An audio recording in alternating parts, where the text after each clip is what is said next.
Morning అందరికి ఈ రోజు నవ్యకి లంచ్ బాక్స్ అయితే వెజ్ పన్నీర్ రైస్ చేశాను. నవ్యకి ఎంతో ఫేవరెట్ అన్నమాట. పెప్పర్ రైస్ చేశానండి. పెప్పరు గరం మసాలా అంతే, ఇంకేం వేయలేదన్నమాట. ఇందులో మసాలాలు ఏం వేయలేదు. దాని స్నాక్స్ కి అయితే బిస్కెట్, చెనుగుంటలు, ఇంకా కాజు 2 లేసెస్ అనమాట.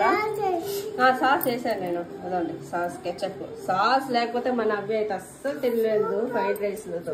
ఇంకా నాప్కిన్, ఇంకా స్పూన్, ఇంకా వాటర్ బాటిల్. అదండి మన ఈరోజు అయితే నవ్య స్కూల్ పోనని ఏడుపు అనమాట. ఇంకా ఎలాగో అలాగా నచ్చ చెప్పి అయితే ఓకే చేయించాము. నవ్య టిఫిన్ అయితే బయట నుంచి తెప్పించానండి. 2 ఇడ్లీస్ అయితే తెప్పించాను, కానీ తను తినలేదు. హాఫ్ లో హాఫ్ తినేది అనమాట. నవ్య ఏడవకూడదు సన్నా,